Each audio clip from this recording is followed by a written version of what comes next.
Cambiamos de tema. Las víctimas de las FARC empezaron a rendir su declaración libre ante la JEP. Ayer asistieron a ese tribunal los ex secuestrados Óscar Tulio Liscano y Luis Eladio Pérez, que de manera dolorosa recordó los años de sufrimiento y torturas que vivió en la selva. Que yo estaba más preparado para morir que para vivir.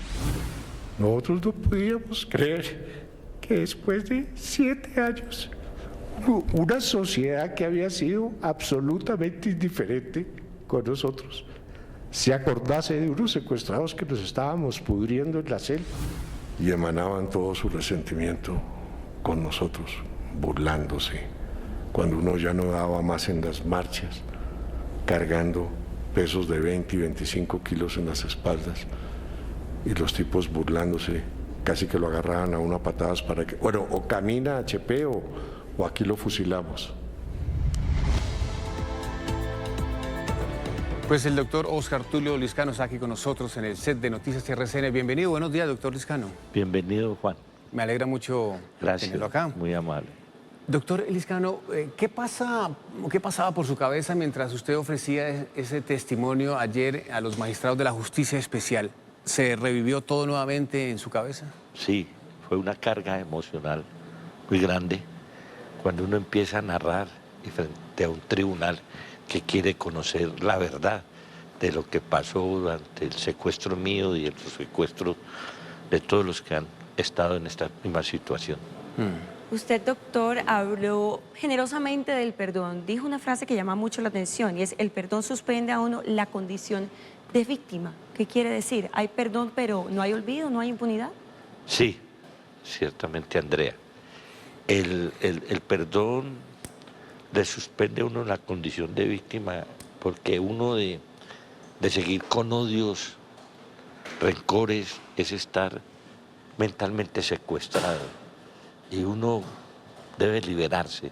Es difícil, el perdón es un don gratuito que otorga la víctima al victimario. No perdona el Estado a través de indultos, ni amnistías, ni es religioso, ni es jurídico. El perdón es un don gratuito que otorga la víctima al victimario, pero una cosa es el perdón y otra cosa es la impunidad. En el caso mío, que estoy convencido del perdón, estoy seguro, pido que se haya justicia por los crímenes tan atroces que cometieron y la manera como trataron a las víctimas en el cautiverio. ¿Estaba usted preparado, doctor Óscar, para recibir esa avalancha, esa tormenta de emociones mientras usted iba haciendo este relato de esos 8 años de cautiverio? Pues uno preparado no está, porque el hecho de las preguntas, Juan, que le hagan a uno, le van haciendo recordar. Pero lo que uno busca... ¿Preguntas fuertes? Perdóname que lo interrumpa, pero ¿preguntas fuertes que usted no esperaba? No tanto preguntas. La dinámica, metodología de ellos es dejarlo a uno que vaya narrando, que se vaya desenvolviendo con esas cargas emocionales cuando va rindiendo un testimonio. Entonces lo hacen a uno recordar pues el trato que se dio allá, que lo que uno más fácil olvida es, pues fácil, es difícil, el odio, pero no el desprecio. El desprecio como tratan a las personas que se encuentran en cautiverio. Es la manera más dura, ¿cierto?, que uno recibe allá estando en cautiverio. Y a usted, doctor, a diferencia de otros secuestrados, por ejemplo, no lo mantenían en grupo. Ha dicho que lo mantenían aislado y que fue la soledad lo que más duro le golpeó durante ese tiempo. Sí, Andrea. Yo no tuve contacto humano. Los comandantes 17 que tuve durante ese tiempo, algunos muy crueles, llamaría yo, porque eso de estar con el miedo, la intimidación, que si yo oigo un tiro, se oyó un tiro, no le entregamos en cabeza, en bandeja de plata su cabeza, aquí lo fusilamos. Me había pasado ya la experiencia de los diputados, del gobernador de Antioquia, del ministro de Defensa. Eso le va creciendo uno más los temores. Y podría decir que necesita uno más valor para sufrir que para morir. Entonces, esa situación lo ponía a uno muy difícil, el maltrato que uno sufría allá. Doctor Liscano, El país conoce, y todos lo sabemos muy bien, su afición por la docencia. Y usted recordaba ayer ante estos magistrados del tribunal cómo, para no volverse loco, utilizando sus propias frases, pues usted decidía en cautiverio dictarle clase a los árboles. ¿Cómo volvió a recordar esa situación ayer? A ver, yo fui profesor de la Universidad Nacional y de muchas universidades. Cuando mi señora, la barquerita, me ponía el día del maestro, profesores a que me dieran, saludarme, decidí algún día, un momento de mi cautiverio, para recuperar la palabra, porque no hay nada fuera de la palabra, del lenguaje, darle clase a los árboles.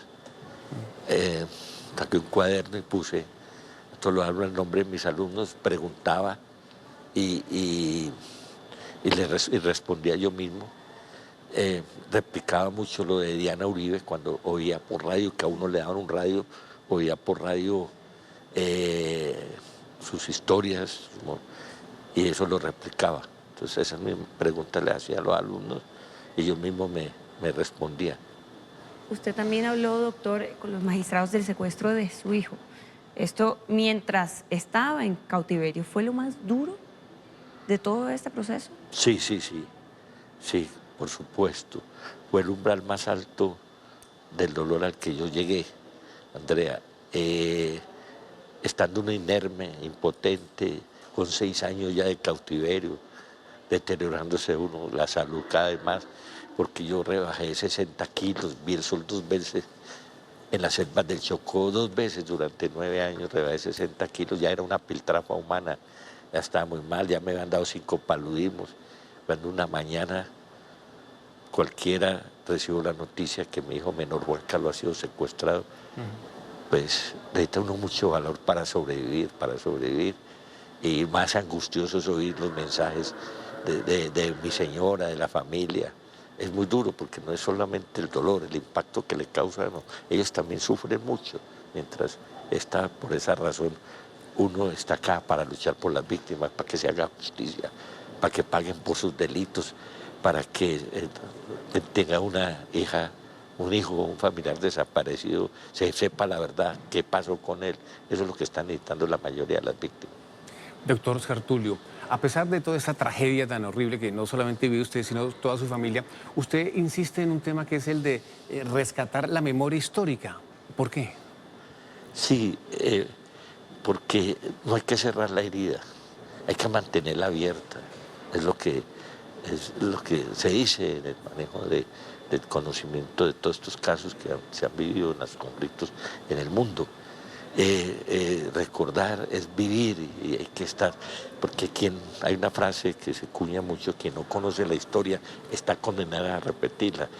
Estas generaciones que vienen hay que mantener la memoria, el no olvido, para que recuerden qué fue lo que nos pasó y no se vuelva a repetir estos hechos que tantos dolores ha causado en una historia, la historia colombiana, más de 200 años. Doctor Liscano, gracias por estar aquí en Noticias RCN, por narrarnos su testimonio. Muchas gracias. Muchas gracias, señor. Muy amable. Igual. Gracias. Gracias.